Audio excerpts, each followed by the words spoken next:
sudden death. We have with us attorney Mr. Nicholas McDaniels. How are you doing this afternoon? Fantastic, Miss Ramona. Thank you for having me back on. It's so nice to see you.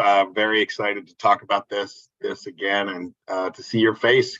This is the third Thursday in a row, I believe, that we're discussing these very important issues. So thank you so much for having me on. Absolutely. Well, you are a resident expert of anything that has to do with family law and wills, estates, planning.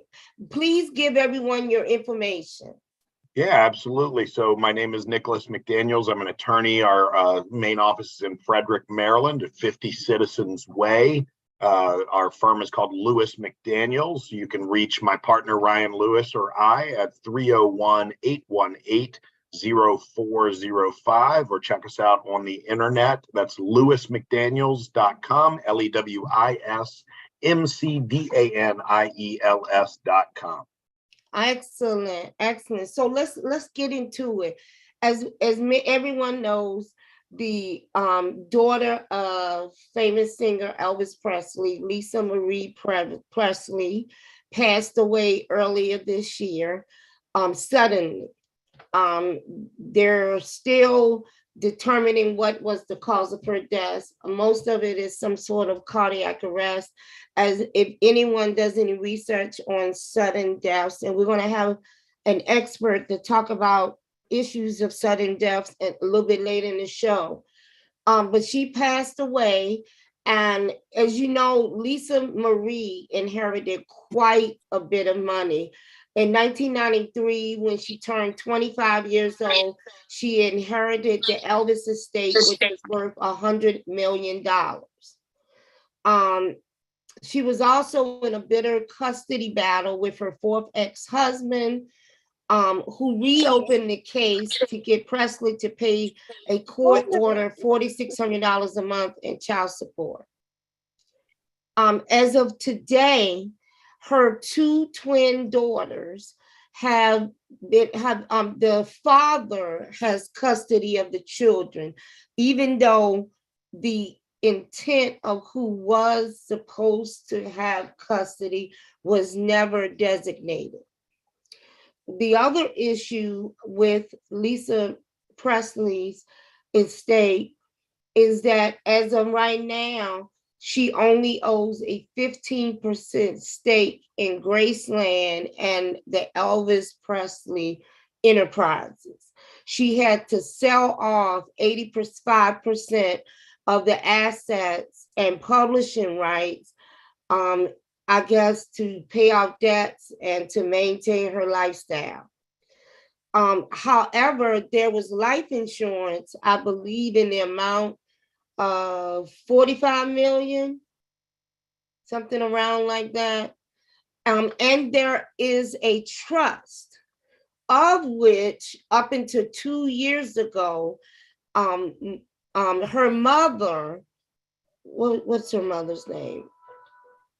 Priscilla, I believe. Yes, thank you, because I'm old, and that's what happens. Because Priscilla Presley, her name's not Presley anymore. She was the trustee, or one of the trustees on the estate, and Lisa Marie removed her 2 years ago and designated her oldest daughter.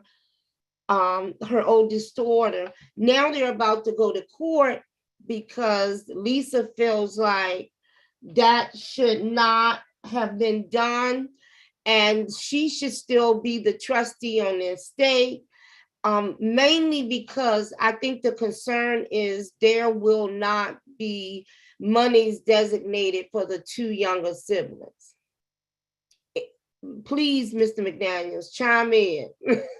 Yeah, certainly. I mean, that sounds, and it is complicated. Some of the facts are not really known to the public, but the way that it seems is just as you described, is that Lisa Marie had made an amendment to the trust, who the trustee was of the trust. One of the chief arguments I think Priscilla Presley is making is that the trust required her to be notified of that amendment, et cetera. And I think to boil it down, Correct. Yes. And to boil it down, I think it's something that we see a lot of the time where there's kind of a late stage change to an important document that either shifts power or shifts who stands to receive the benefit from either a trust or an estate. And then we get into one of these classic lawsuits about, okay, did somebody follow the proper procedures? Was somebody in their right mind when they made these declarations or made these amendments? And that's the crux of the legal wrangling that's going on right now in the Presley estate. Yeah, and it's also questionable whether or not the signature on the on the amendment is in fact Lisa Marie's. And considering within weeks of her passing that they were all kind of hanging together, socializing, they went to the award ceremony, which featured her late father's film of the biopic that was done. I guess this kind of took Priscilla out of left field because she had no indication that this was going to occur, which is what you're saying, which is part of her argument, that part of the conditions to protect people who may be vulnerable is that if changes are made, a discussion is had or a notification is sent out. Is that common in changes of a trust? Yes, and I think one of the things that you and I have talked about on this show before is one of the big things that we want to avoid are surprises. We don't want surprises. And that's exactly what happened here. I mean, there are, particularly if we're dealing with a trust like we are in the Presley matter, there are rules within the trust on how amendments must be made, on how who needs to be notified, et cetera. The trust instrument or the actual document lays out all of those things. And if those parameters are not followed, then either any interested person, whether that be a beneficiary or a trustee or a past trustee or a future trustee, those people have a right to bring a claim against the trust and potentially against the estate as well, if that's separate and apart from the trust. Right. And I think the things that she is suspecting, I think, are reasonable considering the relationship that she had with her daughter and the questionable scenario around the amendment. And just to throw it out there, anytime you create a legal document, even though the amendment did not have to be notarized according to California law, it's always good to just have a witness. Yeah, I mean, in Maryland, we're generally require 2 witnesses for these types of documents. We don't have a notary requirement, but there's no harm in having it notarized. I mean, it's certainly having something notarized or having a notarial seal on a document rules out the potential for there to be this kind of question about whether it was actually her signature or not, because the notary then presumably would have taken records, would have done things like a mini mental exam, before the signing, making sure that she was in her right mind or not forced or coerced to do that sort of thing. So we certainly recommend that. I mean, anytime that we do will signings in my office, typically, I serve as one of the witnesses, and I'm allowed to do that even though I've prepared the will, because one, I'm probably the best person to know exactly what your wishes are, since I was instrumental in drafting the will, but I also know who you are, and I'm able to recognize that you signed the document. And then, another staff member from my office provides the second witness. But that's a requirement. I'm not as familiar with California laws. That's a 3-day, 18-hour bar exam that I plan on never taking. So we don't have to worry about that. But most states are kind of in line with Maryland that you need 2 witnesses on your important documents. Absolutely. I think the other thing too, as the delays in the actual probate, in the dissolution of the estate or disbursement of the estate. I was reading an article on wealthmanagement.com, and he says because the delays are there, it is delaying the U.S. estate tax evaluation. It is also giving room for creditors to gather themselves and put claims on the estate. I understand there's at least one mortgage. There is a car note, outstanding car note on a Maserati. I don't know if I would have been driving a Maserati, but she was Lisa Marie, Yeah. which was about $1,700 a month. And who knows what else is out there, what other monies is owed. And the longer it takes, I think, and you can attest to this, to settle an estate, the more time the creditors have to gather themselves together and figure out how to present their case. Yeah, no, that's a very good point. I mean, in Maryland, the standard is 6 months. The creditors have 6 months to make that claim. I mean, there are some exceptions to every rule, but they have 6 months from the date of death to be able to make a claim against the estate. And so you typically don't see anything wrapping up before that 6 month period. However, having it wrapped up as soon as possible after that removes, any possibility of a creditor coming out or trying to bring forward an exception to that rule as to why they didn't make a claim previously, and it makes it harder for them to actually do that. Very few of us pass away, unfortunately. Very few of us pass away completely debt free. So, making sure that the creditors are paid or satisfied is something that's pretty typical in most estate situations, and good estate administration attorneys can help you negotiate those things. I mean, I'm usually fairly successful if there's, let's say, a $10,000 credit card bill or something that, and Capital One or some credit card company makes a claim against the estate. We're usually pretty successful in negotiating those down. Whatever that bill might be, if it's 10,000, maybe we can negotiate it down to 6,000 or something like that. That way the beneficiaries can stand to inherit more of that, and less of it actually just goes to the big banks or the creditors or the mortgage holders. Well, I feel like I want to tell Capital One in a note on my will, I don't know who you are. Yeah, look, them in particular, trust me, I feel the same way. But that's a valid point. And it comes up frequently when I'm talking to people about purchasing life insurance, about resolving debt. The debt does not go away. It attaches to whoever claims the estate. Mm-hmm.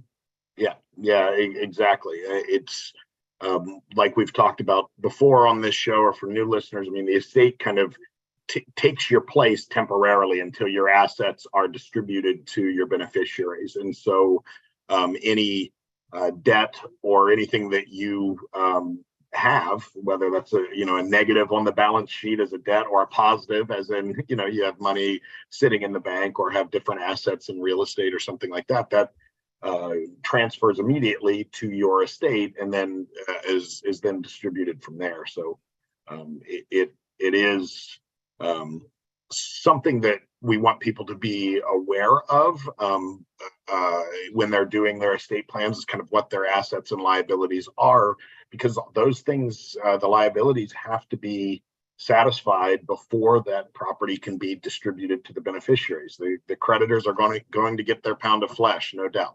Absolutely. Which is why it's important to make sure you fund your estate with life insurance. You don't want to force your descendants to have to sell things that you intended for them to have in order to cover debt, estate taxes, inheritance tax, all of those things. If you properly fund your estate, then that should be covered. Correct. Yeah, and life insurance is a great way to do that, to make sure. I mean, funeral expenses are a large part of that. I mean, that is not a debt that you typically pass away with, but gets incurred very quickly right after you pass away, and that's something that is usually almost kind of the first in line in terms of Absolutely. creditors that are trying to access an estate or a life insurance policy. I mean, that's as you know, as an insurance agent, I mean, funeral homes work very, very closely with insurance agents and brokers and companies to make sure that their bill gets paid before anybody else does. So, Because if they're last on the list, they're not going to get anything, but they have to be the one that puts you in the ground or cremates you or. yep, they certainly get paid. There's no doubt about that, and they make sure of it. And the system is set up that way as it should be, because Right. their job is Necessary. I'm happy to say their job is far more important than Capital One sending you a credit card bill. So sorry, I'm picking on Capital One here. That's too. We can group okay. up Bank of America, Citi, all of them. We can group them all together. So yeah, Citibank, yeah, Synchrony Bank. yeah, sure. Yeah, no, that's anytime you've got a store credit card, right? If you've got your Marshalls or Gap or anything, all of that stuff will run through Synchrony Bank for sure. Absolutely. Okay, so what can we leave with our audience with respect? Because you can't plan for a sudden death. No, you can't. But I mean, you can plan. I mean, you ideally shouldn't be drafting your will once you've got a terminal diagnosis. I mean, it's a terrible time to have to go through that. It's much nicer when you're healthy to be able to think through everything and have all of that stuff in place. I think I do think everybody should have a will. I certainly have one. I don't think there's an age requirement on it. I think certainly if you have dependents, you should have a will. End of story. Because we don't know when our last breath is going to be. We can't plan for tragic accidents and things like that. That may just happen. So, I mean, if you have dependents or people who depend on you for their care, for their financial stability, for their food, water, shelter, all of the basic needs, having that stuff in place is extremely, extremely important. Absolutely, because you don't want cousin John to get custody of your children when you wanted it to go to their godparents. Correct. Yeah. I mean, the physical custody and care of children is an extremely important thing, and making sure that they're financially provided for as well as just physically provided for. Absolutely. Which is one of the things, apparently the divorce between the twins' father and Lisa was horrific. And it's one of the reasons why the oldest daughter is really pushing, because it seems like Priscilla is on the ex-husband's side, and now the ex-husband is suing the estate for $4,600 a month in child support. Yeah, I mean, I think, and that's something that you could plan for and plan around and have that sorted out, at least to a certain degree. I mean, you can never really prevent a lawsuit or something like that, but at least you can have clear language and documents that the courts would look at to determine how to make a judgment if there was a lawsuit. And it sounds like in this case, the document itself is in question, and therefore the courts are going to have to make some very difficult determinations as this kind of progresses. Absolutely. And I think if we don't learn but one thing out of all of these shows that we did, is that the key of allowing things to go as smoothly as possible is, number one, open communication. People are going to be mad at you whether you on this earth or whether you left this earth. Secondly, proper planning. Make your intentions known, create a document that has clear language and rules. I think from this instance with Lisa Marie, as this folds out over the next few weeks, is that we've learned that there needs to be rules that are agreed upon and are in place for the estate to function by when it's time for it to happen. Absolutely.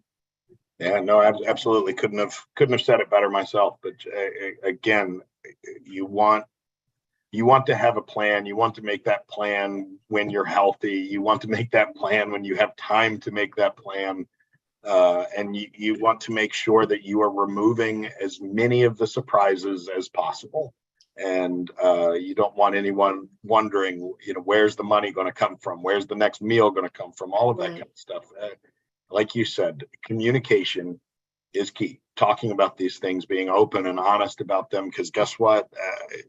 Our day's coming. My day's coming. Your day's coming, and everybody else is too. And being honest and accepting of that, and talking with your loved ones through that. That's important, and it makes things significantly easier, I think, after you're gone. And none of us, I think, want to burden our loved ones with anything after we're gone.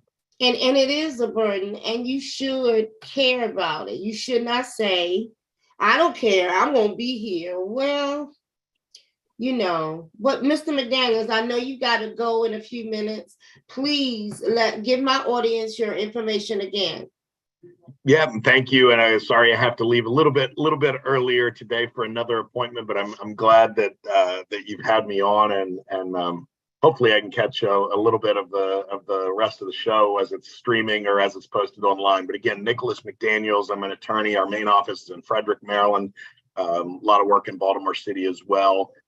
We can be reached at 301-818-0405 or find us on the internet. The firm is called Lewis McDaniels, LEWIS McDaniels. Put a .com at the end of that, and you can find us right on your computer. So thank you so much, Ms. Ramona, for having me on, and look forward to catching the rest of the show as soon as I have a chance. Absolutely. Thank you so much. All right. I'll talk to you soon. Thank you. Now, Taylor, we have a second guest today. Can you give us the information about our second guest? Our second guest is I believe she's a nurse. She currently works she currently works at the ER at University of San Diego Health, which is also a level 1 trauma center. Okay. And she's here to talk with us about sudden death syndrome. I'm not sure if that's what it's called. Is she here? I'm sorry. Yes. Hi, how are you? Hi, how are you doing? Very good. I'm sorry, give us your name again. Hi, my name's Lori Wooten. I'm actually an ER trauma nurse. I work at University of San Diego Health, but I'm from Baltimore, Maryland. And I'm also a paramedic, a combat paramedic in the Army Reserves with a lot of experience when it comes to traumatic deaths from the medical point of view of it. So I was reading about sudden death, and it's happened a lot more frequent. I was watching the Oscars the other day and was surprised to see that that's how they're characterizing Ray Liotta's death. When he passed away in his sleep, but they're characterizing it under sudden death syndrome or something like that. Can you tell us about it? Okay, so the situation is like when they come into the hospital, we usually get the backstory like from the EMS, from the EMTs, and they get the backstory from whoever found them. And one of the things that we do come across when it comes to sudden death with any family, whether it's traumatic or medical, a lot of times they don't have an advance directive. And that's where the issue comes in. Because if they don't have an advance directive, as us being medical caregivers, we are supposed to go ahead and start resuscitation. A lot of times you have family members that are torn. You do have some situations where the family member is a geriatric, has all kinds of medical problems, but there's no advance directive. So if they code at 90 years old, guess what we have to do? Resuscitate them. And the bad part about that is because you're injuring these little frail bodies trying to do compressions I and trying to know. keep them on the vents. So the best thing to do is like with any type of situation, I don't care how old you are.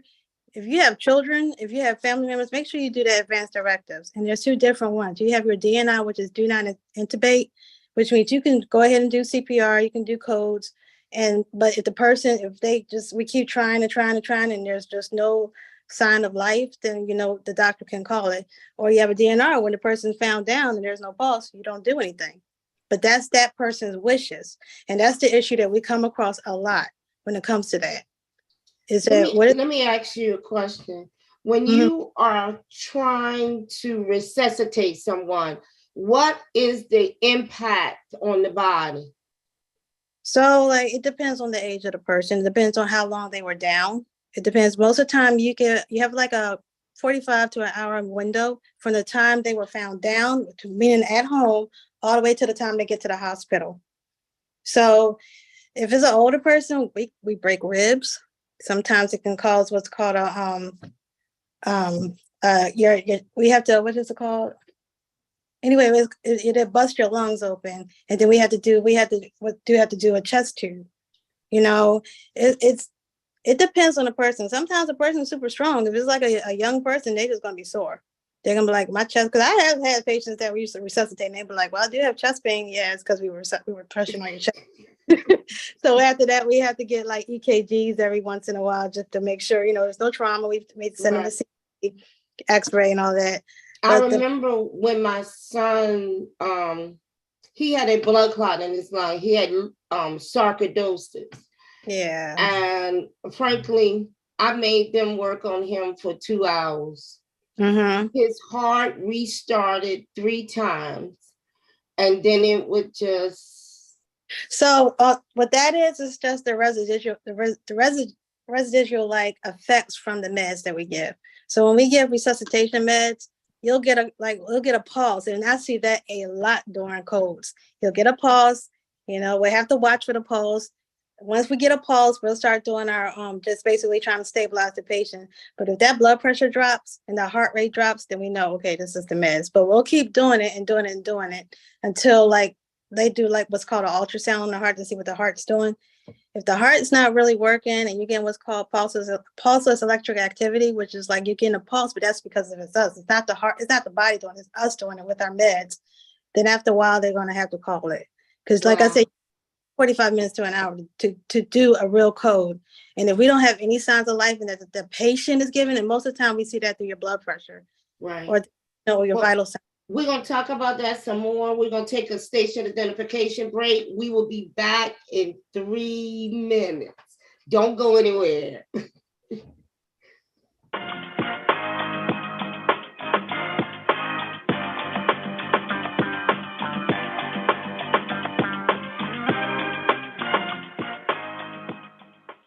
WOLB Baltimore and WERQ FM HD3 Baltimore, celebrating Radio 1's 42nd anniversary. Our Radio 1 family, our employees, their family members, our listeners, our viewers, our extended family. And serving the African American community for over 42 years.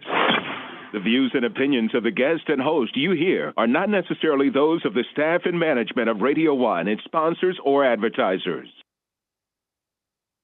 As the road you travel changes, so can your insurance needs. Talking with Farmers Insurance Agent Ramona Jones McClain can help you assess whether you're ready for the journey ahead. Call Farmers Agent Ramona Jones McClain today at 443-660-7131. That's Ramona Jones McClain at 443-660-7131. We are farmers. Bum, ba-dum, bum, bum, bum, bum. Underwritten by Farmers Truck Fire Insurance Exchanges and Affiliates. Products not available in every state. Hello, DMV. This is Ramona Jones McClain, your insurance guru. I am a farmer's agent located at 11707 Ricerstown Road in Ricerstown, Maryland. Here, you can call me at 443-660-7131 or listen to my show every Thursday at 3:30 p.m. on WOLB.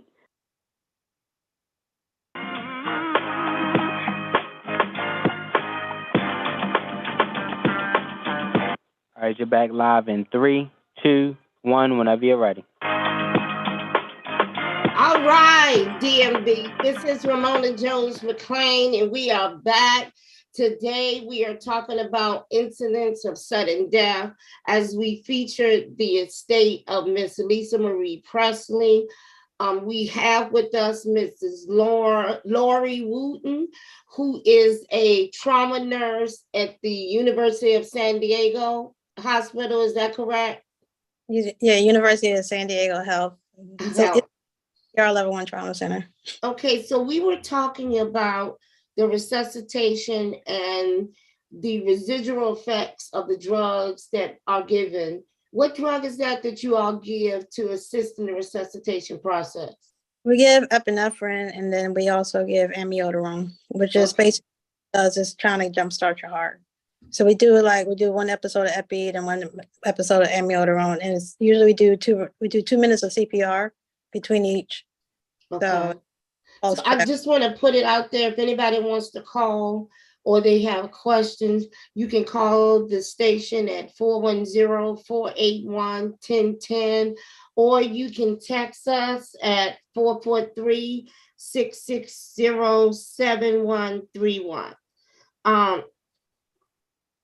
And with the drugs that are being administered, what have we found is the cause or potential cause of the sudden death? That has nothing to do with the drugs. Right. I'm sorry. I didn't mean to say that. You are absolutely right. No, that actually has to do with the person's health history. And then there is none. Sometimes it's just one of those things that just happen. I had a patient like that 2 days ago. Man was healthy. He was in the Navy, physically fit. And he just was found down by his wife. And he had no medical history. Wow. Just things happen. Well, you know what? I know my conspiracy theorists are listening, and they're going to say it's because of the COVID vaccine. That's the deal that's going around now. I'm about to do another show getting rid of the rumors of COVID again. But it has increased in the amount of sudden deaths because of diet, lack of exercise, maybe being at home for 2 years because we didn't get up and go out to work every day. That is important. Physical activity is really important. Most times I work from home because I'm caring for my husband who had a stroke, but at least 1 time a day, I like to get up, go outside, move something around in my backyard, just to get up, walk around, physically do something, because that strengthens your heart. Yeah. And that also a proper diet. Make sure you're eating right. Then sometimes you have some genetic diseases that, run in your family. So like I said, it depends on the person. You can never pinpoint what causes sudden death. And I think the key is what we want to communicate to our audience is that despite everything all day long that you think you can control, there are still things that happen that you are not in control of. And you must be prepared. Just like you said, an advance directive. How easy is it to create an advance directive? It's pretty easy. Sometimes if we have patients that we have social workers that come down and they help with the family too. So it's not hard to do the advance directive. Like my dad, when he passed away, my dad that passed away in 2017, we had to do all his stuff at the last minute. Some of the stuff, last minute changes with him. So the hospital has so many resources to help families. We don't just leave them out there. We have counselors, we have social workers. So we have a lot of resources for the family too. Absolutely. I think the key in everything we're communicating this month is planning. Yeah. Is being aware, being educated, and planning. Because first of all, if there's a husband and a wife, it's simplified. But if it's children and a parent, who determines who has to say if it wasn't designated prior? If there's no medical power of attorney, and you got two siblings arguing over whether or not that she should be resuscitated or life-saving measures should be put in place. So that's where like you look at your social, like without medical caregivers, we don't have say in anything. Right. If something like that happens, we don't see anything in paper saying do not resuscitate, do not intubate. We're going to keep working you. If there's a situation like that, we have to call the social worker. The legal stuff has nothing to do with us. Right. Nothing. Our job is to save your life, or get you well, or get you better. Absolutely. Like that, we'll have to put them in a family room and call the social worker. Yeah. Have to get involved in that situation. Right, but that's okay. The fact of the matter is those situations do come up. Yes, they do. And you want to eliminate them as effective as possible. And with that, with the sudden, I guess if there's death, then it's done. But what, because when you watch TV or movies, so I just remember the impact of seeing them trying to resuscitate my son versus me watching The Good Doctor, and I love this show, The Good Doctor, or Ambassador. What was that show that just went off the air? The hospital show. I can't remember. Amsterdam. New Amsterdam. Yes, New Amsterdam. And they're in there trying to resuscitate. They resuscitate for 2 minutes, and oh my God, miraculously the person comes back. Yes, that's completely unrealistic. I understand that, but most people don't. Mm-hmm. They think, oh, you're gonna go in there and pump up on his chest 10 times, and they wake up. Yeah. A lot of have to sustainment, sustain interventions after that. Yes, there is tubes down throats, tubes up noses. It's constant monitoring your heart rate, your blood pressure. That was the biggest thing for me. My son was getting dialysis at home, and we had come back from the couples ministry late that night, and I was about 30 minutes late of giving him his dialysis. So I came rushing in, and the process in the beginning was to take his blood pressure. Mm-hmm. So the first time I took his blood pressure, I couldn't get one. And that was I kind of freaked out a little bit and then refocused and said, okay, this must be a mistake. So, because he was still warm. Right. So I took his blood pressure again, and it was 50 over, right? Some crazy number, 32. And I was I just screamed down the hall, call 911 right now. And I remember not being able to get his blood pressure. And then I remember when he stopped responding to pain. And people freak out about pain all the time. But pain is a sign that you are still here, that you are still lucid, cognitively aware that something is happening to your body. Pain is not a bad thing. It is something to embrace because you are still walking in the land of the living.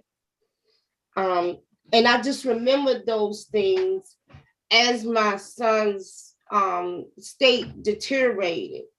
But I was just convinced up until, an hour in that he was only 18. He could still be here. And I remember the doctor coming back to me, we got a heart rate. Then it came back, it stopped again. Then it came back, okay, we got a heart rate, and his heart beat 20 minutes. And then it stopped again. And when he came back the third time, I remember the Lord saying, let him go. And I'm like, but no, you said I could have whatever I wanted. Yeah. If I asked, he was like, this is not my will, let him go.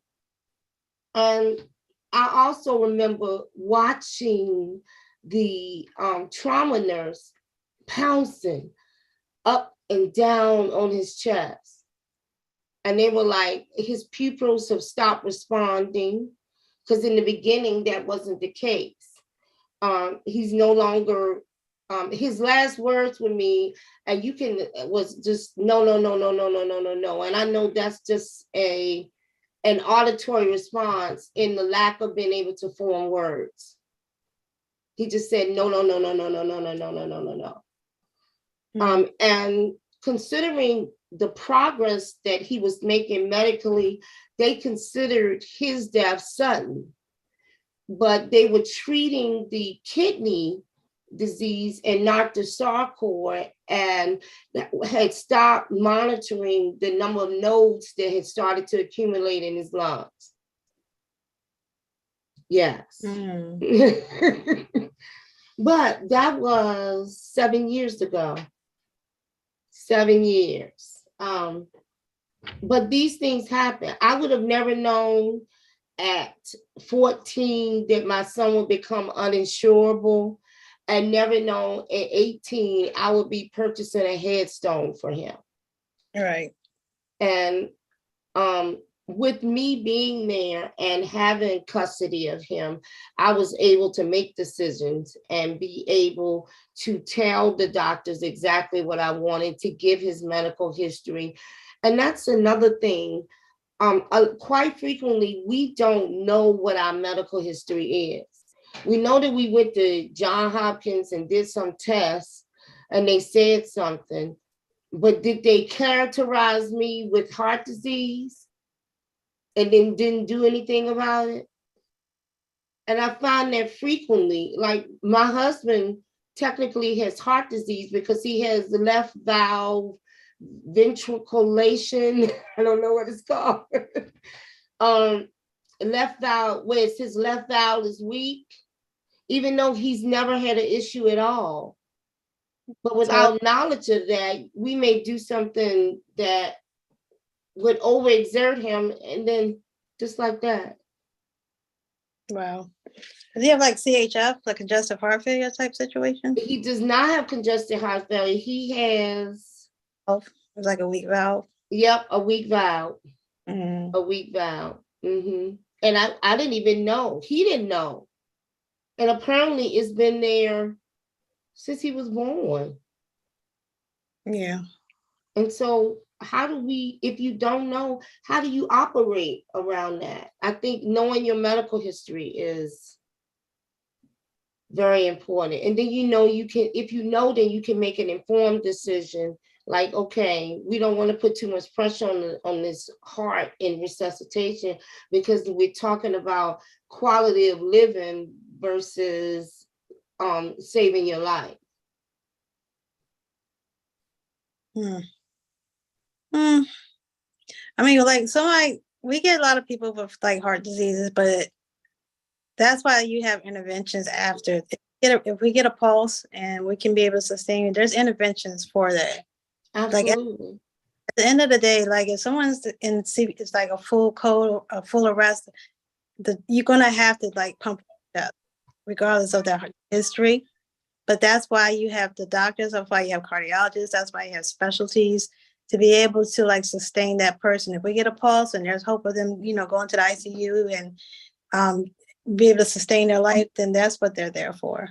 What's the difference between a full arrest and what's not a full arrest? Well, basically a full arrest is a full arrest. A full arrest is when your heart stops, there's no pulse and there's no like any kind of like signs of life. That's a full arrest. Okay. That's when you just basically is a cardiac arrest. Okay. And what's the alternative? What's not a full arrest? There's no such thing. That's what I'm saying. When we get in a full arrest, like, so we'll get something, sometimes we'll call, we'll get a full arrest that's happened in the field, and then the EMTs are like, get a pulse back. And then they have when they get to the hospital. So we'll continue CPR, but then like I said, you can either go one way, like we can get it back, and then we can like start doing our resuscitation meds and get them, sustain them. Or sometimes we can just go the other way and we just can't get a pulse back. Okay. Yeah, it depends. And like I said, it just depends on the way the body responds to it. Wow. Yeah. So before you leave us today, what would you like to leave with our audience? I would like to say advanced directives, please, because that is a huge thing when it comes in us medical caregivers. Make sure your family member have advanced directives, and make sure anybody have an advanced directive, and make sure you tell your family members what your wishes are. Whether you're 21 or almost 100 years old, let them know, like, if something happens to me, this is what I want done in the hospital. This is the measures I want them to take. This is the measures I don't want them to take. So there's like no confusion, and make sure your whole entire family, whoever's really close to you, are all on the same page, because therefore everybody is agreeing, okay, this is what this person wants. And make sure you let them understand, do not let emotions get in the way, because legally we have a legal responsibility to, once we get that DNR and that DNI, that is a legal document. And we have that legal responsibility to adhere to that legal document. Absolutely. Well, I want to thank you so much for being on our show, Lori. You're welcome. And do you miss Baltimore? No. Is it warm out there? What's the temperature? Right now is what? 65 right now. Okay. Well, really nice. We're like 59 today, somewhere around there. From winter. Absolutely. It's been kind of cold. It's kind of chilly here for it to be San Diego. Right. Because it should be in the mid-70s by now. Yeah, last year around this time, it was like 70s, 80s. So everybody around me is telling me this is like the coldest it's been in like years. So okay, well, global warming. Well, thank you so much for being on. We will definitely have you back. I really appreciate you bringing your medical expertise and explaining to us so our audience can be so much more informed. You're welcome. All right. You have a wonderful afternoon. Thank you. All right, listeners. Well, I hope you guys got some good information today. As we had Lori Wooten from University of San Diego Hospital, and we had attorney Nicholas McDaniel as they spoke about sudden death syndrome and the estate case of Lisa Marie Presley. As we cover the estate issues of powerful women this month. I think the takeaway, if you're really listening to the cases and the scenarios surrounding these individuals, of course, we did the recap of Aretha Franklin. Last week, we spoke about Doris Day and Rosa Parks. And this week, of course, Lisa Marie Presley, who actually died with quite a bit of debt that has not yet been revealed, and not giving every one of her heirs complete access to her estate, which of course will play out in the next months in court, in the California court, on who should get what and who should have a say on who's getting what and who's in charge. It's important, I think, as we do your planning, as you put your things in place, that you look around you and see who in your sphere you can trust. Number one, do not wait too long to get life insurance. It is nothing wrong with getting life insurance on small children and getting policies that can be developed and transformed as they get older. It is nothing wrong with looking at your life insurance and reevaluating it every 5 to 7 years. It's important that you do this to make sure that what you wanted 5 years ago is still what you want now. Things, people, circumstances change. And as you live out your life, it's important that you continue to revisit whether or not you want to trust, what type of trust you want. And that was with Lisa Marie Presley. She was the trustee of a revocable trust. That is what we call a living trust, where you can move, amend, and change things in the trust vehicle, the contraption, the outline as life changes around you. And you can have access and income from the trust while you are alive, and then designate who is supposed to receive the proceeds from the trust after you're gone. It's one of the ways she was able to sell off 85% of the assets in this trust in order to manage her debt. I understand also her daily monthly budget was $92,000, which is why she needed so much money to sustain her lifestyle, including her rent, which was $23,500 a month. Now we know that her lifestyle is exorbitant and extravagant, but she still required a level of planning in order to keep her family members from arguing with one another. And I think that's the important thing. What we didn't mention today in all of this is that when you do not create a clear path in dividing up your estate, what you do is you rob your descendants, you rob your loved ones of the real opportunity to grieve and to come to grips with the fact that you are no longer here.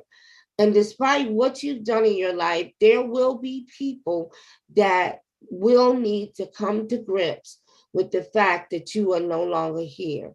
And what you want to do is to not allow them to have to worry about the financial, the property, and the other issues regarding it. You want them to be able to celebrate your life, celebrate your impact on this world, and to be able to honor you in the way that you want to be honored. And that is so important in resolving and coming to grips with loved ones that have passed.